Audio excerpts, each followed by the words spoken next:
a custom fixed pattern and a matching custom reticle. Dude, we've only been asking them for 7 years.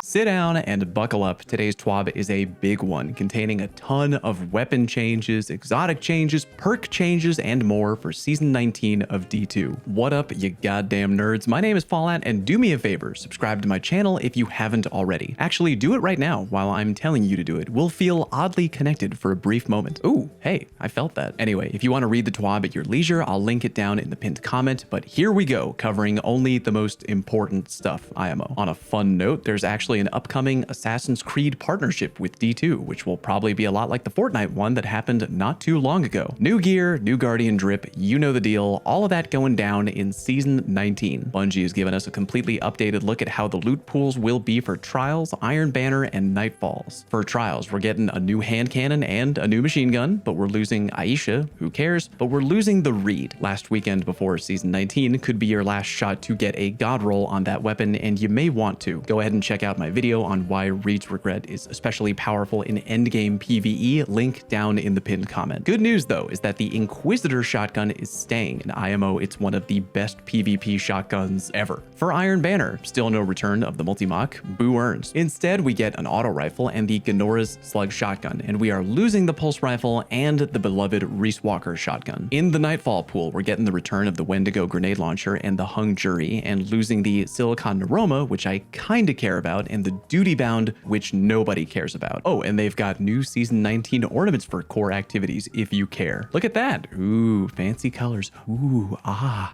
All right, enough of that. Bungie gives everybody a reminder that they are adding a full auto weapon option into the settings for Season 19. Moving on to weapon archetype changes, and a change I've literally been waiting for years for Bungie to announce. Shotguns are getting reworked to have predetermined pellet spreads. Hallelujah. Ag frame shotties will still have a fairly normal-ish pattern, and precision frame shotties will get a vertical oval. At first, I was kinda on the fence with this one, but the more I think about it, I'm kinda looking forward to that change in PvP. The vertical oval kinda takes the vague shape of a standing up Guardian, so I'm hoping that means you're more likely to land all your pellets on a target if you're relatively accurate with your shotgun. TLDR, I may actually be excited to use Compass Rose or Retold Tale in Season 19. If you have a God Roll Matador laying around, that might be huge next season. Lightweight shotties have a diamond, which I'm kinda worried about. You see, landing as many of your pellets as you can on a target is really key to locking up that one-hit kill in PvP, and that pattern is kinda looking a little bit too wide to me. Not really sure if that'll hurt the viability of Reese Walker or Wastelander going forward. Rapid fire frames are getting a square, which, okay, kinda weird, and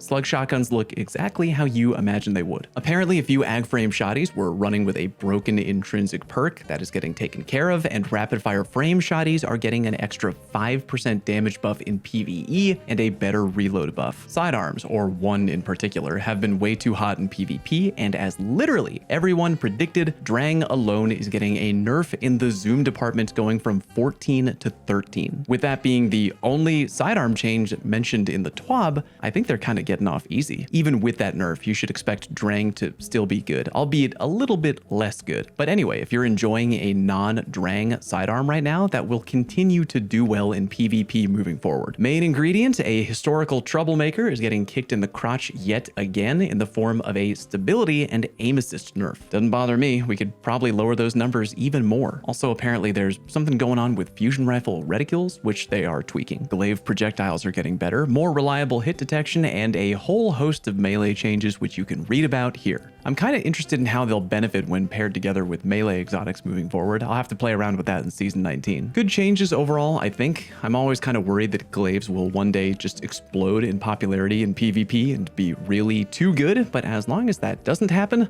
I'm cool. Hand cannons aren't getting changed at all, only Rose, because if you remember, they're bringing back a schmexy, new and improved Rose for you to grind after in Season 19. Also, it'll have an AE value of 20, which is actually pretty good for a hand cannon. More on the AE system a bit later, don't get your hopes up. Okay, blinding annoying stuff. Certain weapons were using the old blinding effects and giving children seizures, probably, and they're getting updated to the new blinding effect. In a very wild move, Bungie is removing the Dragonfly, Rampage, and Surrounded weapon mods out of the game completely. But before you piss and moan, their mod effects are becoming the new norm, meaning a buff to Dragonfly, Rampage, and Surrounded. No need to put those mods on weapons with those perks because they already got the modded effects baked in now. Love that change. Air Assault, one of the worst weapon perks ever in D2, is getting a glow up and being tied to the AE system that the community loves so much. Moving forward, you can get stacks of AE with each kill, 30 AE per stack, up to a max of 60. Kinda huge, actually. May need to go through my vault and see if I have any weapons left over from the great Dado Purge that have Air Assault. Another long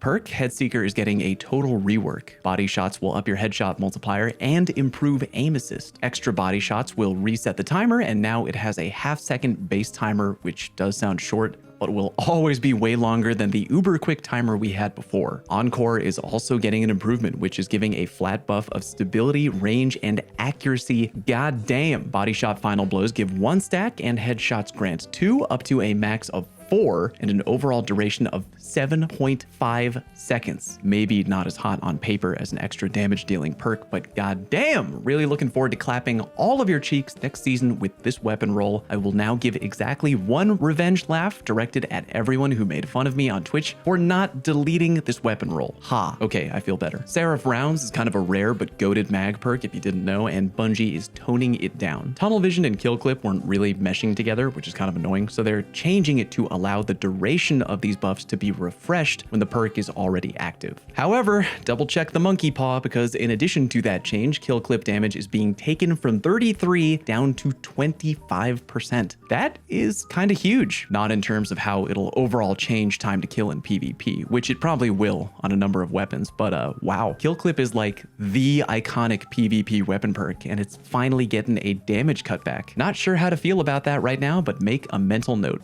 The Hake Breach origin trait is getting a buff to better deal damage to Ward of Dawn and Warlock Radiant Well, 30% by default and up to 60% with the matching artifact mod. I've got a Gambit auto rifle with that origin trait. I'm kind of tempted to use it in PvP, but I think a good Bubble Titan will probably see what I'm doing trying to break their bubble and immediately one-tap me in the body with an ag frame sniper. Either way, could be interesting to try out. Same thing for damage on icy things, although that would be a tinier buff. Gut Shot Straight is getting a buff, but only for auto rifles. Whoop-de-doo. Compulsive Reloader is going to now work down to half ammo. Cool, I guess. Ambitious Assassin is getting a longer time window in between kills from 5 to 7 seconds. Well-Rounded also getting a duration buff, but you can now reset the timer. In more perk changes I kinda don't care about, Recombination and Zen Moment are getting tweaks as well. Actually maybe I'm kinda interested in Recombination, but only because they mentioned new weapons are coming with that perk, so maybe it'll be better in Season 19. More random changes. Rewind rounds will actually work on the Divinity Bubble, and Genesis will activate in PvP. Yay. The origin trait, One Quiet Moment, is getting reworked to essentially become a baked-in version of Outlaw. That might not sound like much, but One Quiet Moment getting that rework is going to make it definitely noticeably better. Oh, and Gun and Run was hard to trigger in PvP, so they are reducing the number of final blows needed to activate it. Might be a good idea to dig through your vault and see if you have a God Roll Borrowed Time. I'm gonna be using mine next season with updated Gun and Run for sure. Box breathing is getting toned down, but only on scout rifles. That'll probably mean that your box breathing hung jury roll will go down a tad in viability if that was something you were using a lot. Ugh, man, I really want to cover all of these sandbox changes, but some of them are so short and whatever. Unstoppable Force getting a damage reduction from 30 to 20%. 1-2 Punch is getting way toned down. Big oof to all the punch bros out there. A bunch of enhanced perks are getting reworked. I'll let you go ahead and read through all of them at your leisure. They're not all that wild. For the most part, it's just kind of changing the buff from one stat to another with a few exceptions here and there. Now we get to the more juicy stuff, exotic reworks. The Fundamentals perk, aka the ability to let you change damage type on the Borealis, the Hardlight, and the Dead Messenger, is now giving you additional benefits based on whatever damage type you have, and they are all listed right here. TLDR, Dead Messenger users turn on Arc for PvP and never turn it off. On top of that, Borealis is getting even more of a buff. If you can listen carefully, you can hear Cool Guy giggling with delight. But for real though, you should eventually try out Void Borealis. It already has a really good aim assist value, and getting 20 stability and 10 extra aim assist for free? Kinda wild. Jade Rabbit getting an exotic perk rework, which will allow you to build and store extra damage body shots. I'm kinda over that gun, TBH, but if you rock it, enjoy. My beloved Wither Horde is getting the goo pool duration shortened down to 4.5 seconds. Oof. I'm actually kind of shocked how many people were using it in PvP, according to Bungie. Really thought the Dead Messenger would be way higher. Oh well. Divinity is getting nerfs down to 15%, but we already got told that a while ago, so no real shock here. Arby is getting nerfed body shot damage, and that's it. Good news for PvP, but as long as you're hitting headshots in PvE, Arby will continue to be a go-to endgame PvE weapon. Gallarhorn is getting impact and detonation damage toned down by 25%. Oof. I do get it though, kind of a cracked power weapon for a long while now. They're gonna make it lean into the role of being a support power weapon for legendary rocket launchers. Forerunner accidentally got a damage buff in season 18. Lol, that explains kind of a lot actually. That extra damage is getting toned down for both regular and crit damage. The following exotic weapons are getting their intrinsic full auto perk changed, because we'll now have the ability to do that automatically in season 19 anyway. No Time with Feeding Frenzy, looking pretty good by the way. Dead Man's Tail has a weird issue that is being taken care of, and they're also improving body shot damage by a lot and toning crit damage down by 1. That damage will be the same all across 120 RPM scout rifles, by the way. Darcy and Whisper of the Worm are each getting buffed, but it's not really what you would expect. Darcy is getting the ability to apply Jolt when the target is affected by Personal Assistant, which is awesome. Fun change, should be enjoyable for PvE and Arc 3.0, yay. However, the other buff which is being applied to Darcy and Whisper of the Worm, upping the AE value of the weapon to 80. Yeah, I feel like I could make an entire video on that change alone. I love Bungie a lot, but man, this is like they completely ran out of ideas on how to potentially improve these two weapons and slapped an 80 AE band-aid on both of them and called it a day. Just who the out there is doing either of the following? 1, jumping in PvE while they deal damage with Whisper of the Worm or Darcy, or 2, using Darcy or Whisper unironically in PvP. I mean, yeah, with an 80 AE value, you could maybe make some plays in PvP, but why not just put on Blast Batu or any other goated grenade launcher or rocket launcher and get an easy triple kill without having to aim at all? Basically, we have 2 PvE exotics out here getting a buff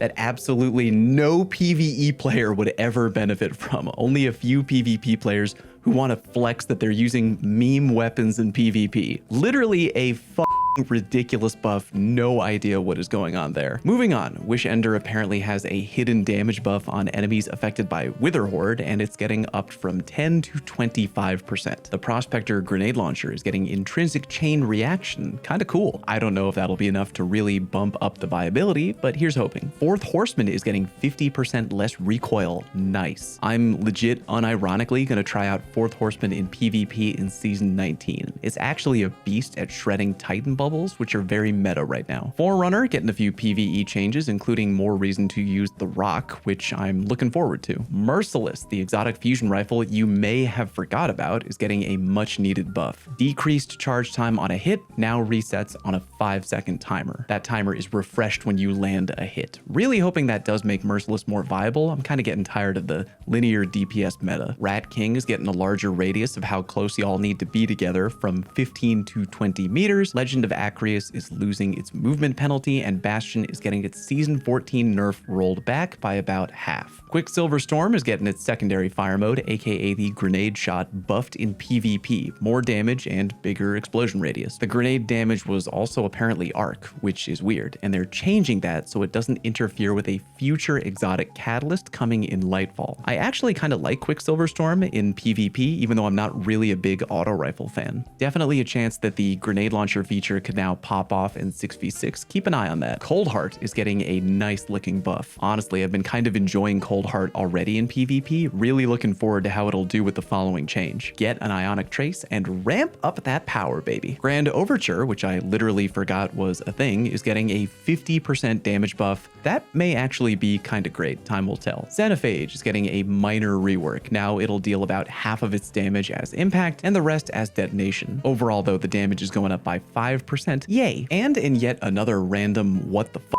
change, Cloud Strike's Lightning Storm will now correctly activate when hitting Divinity's Cage. Just a few more things and we are out. Armor-wise, Worm God's Caress and Winter's Guile are getting nerfed. Yeesh. Bad TWAB if you're into endgame PvE melee-heavy loadouts. The Jerk Falcon is finally getting a much-needed tweak. They're completely ditching the flat-out free damage buff in PvP. Now you can only get the damage buff when you use a finisher, something that you literally cannot do in PvP. And thank the Lord, I'm not down with the Whisper of the Worm changes earlier. That was weird, but I'll give Bungie a thumbs up for the Gerfalcon change. If you mained Gerfalcon in PvP, hey, look on the bright side. It's looking kind of like it'll be great in PvE moving forward. Two things left to mention, maybe 2.5. In the future, we can look forward to a couple of changes, including a quote, large rebalance of the airborne effectiveness stat, making primary ammo weapons significantly more accurate while airborne without any investment into the stat. They're talking pre-Icarus level accuracy from before season 17. Gotta tell you, I'm really looking forward to that change, but can't help but notice they only used the word primary. Bungie has a deep fear apparently of making special weapons too strong in the air. I have a video about that coming out on Monday and talking about the entire AE system. More on that later. Finally, camo hunters. I hate them, you hate them, or if you don't hate them, you probably are one. They're getting tweaked in season 19 to have worse radar, meaning if you go camo in season 19 as a hunter, you'll have a significantly shorter range cap on your radar and you won't be able to detect people if they're over 24 meters away from you. And yeah, it might not sound like a lot, but at this point, I'm really looking forward to any bone Bungie can throw our way in terms of nerfing camo. The only thing left in the TWAB you might really care about is a quick preview of season 19 artifact mods. We've got the return of Lucent Finisher, Passive Guard, and Breach and Clear now designed to interact with Void 3.0. Also, some kind of new armor mod aimed at solo players. Not really sure what to expect there, but would love to hear your theories down in the comment section. Let me know your thoughts on the TWAB overall, and again, hope to see you on stream next Tuesday for season 19. Thanks for watching, and I'll see you next time.